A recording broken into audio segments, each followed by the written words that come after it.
उसका मैं पहले आपको थोड़ा दार्शनिक पक्ष बता दूं, क्योंकि धर्म के नाम से आज तक ये परिवर्तन नहीं है, ये भी सच्चाई है। अब धर्मगुरु के माध्यम से अगर असाध्य रोग ठीक होते हैं तो दुनिया तो विज्ञान वाले तो आश्चर्य करेंगे ही करेंगे। तो कलयुग के कारण से और सालों की दास्तान कारण से हमारा धर्म एक पतन के काल से गुजरता हुआ है। और पतन की भी एक सीमा होती है, जब नीचे गिरने कोई स्पेस नहीं तो फिर उत्थान शुरू हो जाता है। असंस्कृति का उत्थान पतन होता है। तो हमारा भी अभी उत्थान शुरू हो गया। ये धर्म विष्णु धर्म होगा केवल उपदेशात्मक ढंग से, कथा बांटने से तो अगर दुनिया मानती तो अभी पहले मान जाते। तो योग की बड़ी चर्चा है, कुंडलिनी जागरण की बड़ी चर्चा है।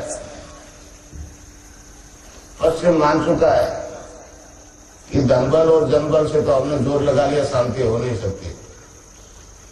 अब केवल एक ही है, आत्मबल से अगर मानव में कुंडलिनी जागृत हो जाए कोई विश्व शांति संभव है। ये शारीरिक कसरत योग के नाम से पूरे दुनिया में हो रही है। मैं अमेरिका गया, वहां भी यही शारीरिक कसरत, इसी को योग कहते हैं। और भारतीय दर्शन में जिस योग का वर्णन आता है उसका तो मूल उद्देश्य मुक्ति है, मोक्ष है भाई। उसमें भारतीय योग दर्शन रोग की बात ही नहीं करता। पातंजलि योग दर्शन की दुआई दी जाए, पातंजलि योग दर्शन आप उठा के देख लो, 195 सूत्र है उसमें कहीं भी रोग का वर्णन नहीं आए, कहीं नहीं है। वो तो जो संस्कार जो हमारे पूर्वजन्म के उसके बीज नष्ट करने की बात करता है। पातंजलि योग दर्शन के 4 चैप्टर है, 4 पाठ है। समाधि पाठ, साधन पाठ, विभूति पाठ और केवल पाठ। पहला पढ़ा है चैप्टर समाधि पाठ। उसने ऋषि ने दूसरे सूत्र में कहा है कि चित्त की वृत्तियों का निरोध योग है। ये जो भग रहा है, रुकता नहीं है, ये जब तक चुप होकर बैठ नहीं जाएगा तब तक न जानने में कोई योग। और समाधि पाठ में 24 से लेकर 29 सूत्र तक स्पष्ट कहा है ऋषि ने कि हरिनाम के जप के बिना कोई योग सिद्धि नहीं, ईश्वर के नाम के जप में कोई योग सिद्धि नहीं, कोई मुक्ति का कारण नहीं। इस योग में केवल ईश्वर का नाम जब मोक्ष पहुंचाता है, मोक्ष पर पहुंचा देता है। अब मोक्ष तक विचलित जब आदमी होता है तो उसके सारे जब तक कष्ट दूर नहीं होते तब तक मुक्ति नहीं हो सकती। तो ये एक ऐसा विचार वो मतलब ज्ञान जो प्रकट हो रहा है मेरे जैसे एक साधारण आदमी के माध्यम से।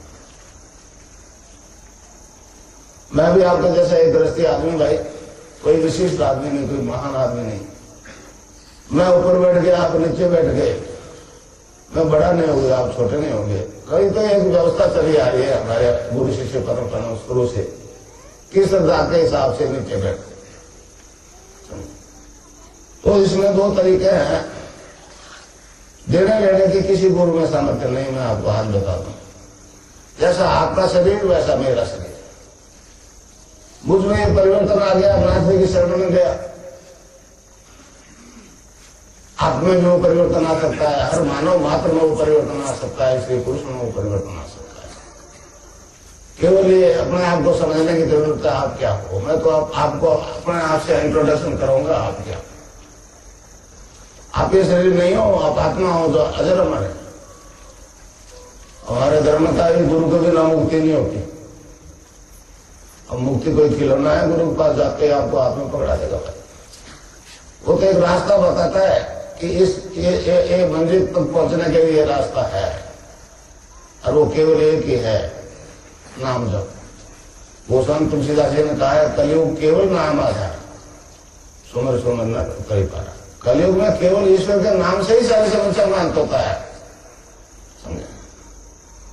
तो मतलब मंत्र दीक्षा कल्याण देखिए योग मतलब यट योग, सहज योग, जय जप योग, लय योग, कई तरह के योग।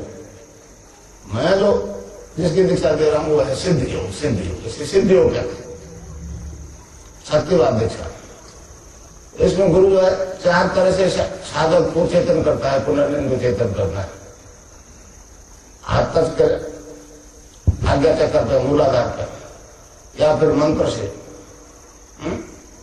या फिर नजर से भी शक्तिपात होता है।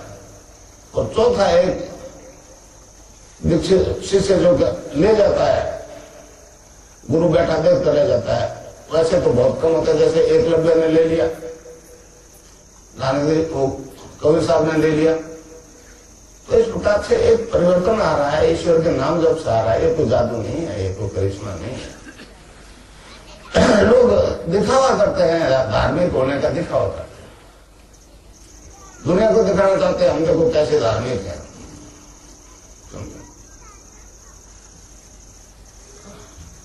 अब मैं कई लोग कह देता हूं, हमें कोई पूछे क्या किस जाति किस धर्म को कॉलेज हिंदू है, फिर कोई पूछ ले कि हिंदू क्या होता है। यूरोप में कई मतलब वहां के जिज्ञासु लोग पूछते हैं व्हाट इज हिंदुइज्म, तो फिर वही वो घंटी बज रही है। मैं कहता हूं पूर्ण मनुष्य का मतलब ही हिंदू है, चाहे वो कोई जाति का है कोई धर्म का है। हिंदू धर्म मनुष्य के पूर्णता की बात करता है। वैसे अरविंद ने जगह लिखा है कि man is a transitional being, he is not final but he will be. तो मनुष्य परिवर्तनशील प्राणी है, उसको निरंतर परिवर्तन आ रहा है और वो पूर्णता प्राप्त करेगा। नरसिंह की भविष्यवाणी है, आगामी मानव जाति दिव्य शरीर धारण करेगी, ह्यूमनॉइड फॉर्म में बदल जाएगी। इससे विज्ञान बहुत परेशान है, पर ऐसे और कैसे ठीक हो रहा है, इसका पहले जवाब क्या है हमारे पास। तो मैं जो आपको इसमें 2 ही तरीके हैं भैया, नाम जप और ध्यान।